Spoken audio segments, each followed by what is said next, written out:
isa ka maayong buntag mga katindero. So di ata karon sa ato ang mga gipang tanom nga mga watermelon. So update ta sa atong watermelon karon no. Kay last na to nga update sa atong watermelon, gagmay pa to siya, murag mga julin kadako ba. So miagi na og isa ka semana kay wa man ta ka anhi diri last week. So karon pag anhi na to, happy ta kay naa tay mga nakita nga mga labaw pa kadako sa julin. So kani mga katindero, no, kita niya no, kana dayon pagiduha diri, pwede siguro ni hikapon, ayaw mo panluod ha. Para mga katindero, labaw pa sa julin kadako no. Duha na sila kabuk katapad, apa isa no. Mo na dako na kayo mga kuana, tunga na sa kilo. So tunga na sa kilo no ang ato ang watermelon. So hopefully by mga tunga-tunga sa May makaharvest na ta ani no. So may na lang natay maani.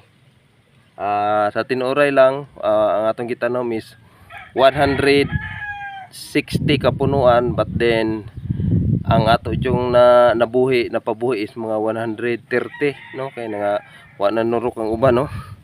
So mora atong napabuhi dayon karon. Mga buhi ning siya yung mga tawag green kay yung mga ano, ato maning naabunuhan jud siya no, mo ni mga green kay yung mga dahon na ray mo no. So mo ni kadako atong milunan, adi po ingon dako pero 1/4 ra ni siya mga katindero ang atong watermelon no, itong gitanom. So sa ako nang ginaingon nga by second weeks no mga ana siguro mga 15 ana na tay maharvest no. So lipay kay ta mga katindero kay sa wakas nanagita no. So amo ni ron kuanon kay medyo ulan-ulan man gud ang katong mga murag bunga nga nadapat sa kanang tubig, amo tong ibutang sa mala kay madaot man puto ang bunga no. So salamat kay mga katindero no.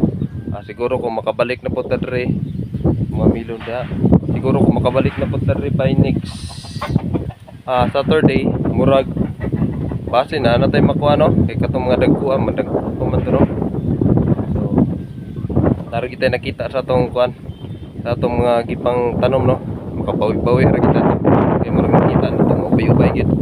Daghang salamat mga katindero ug amping kanunay mga katindero.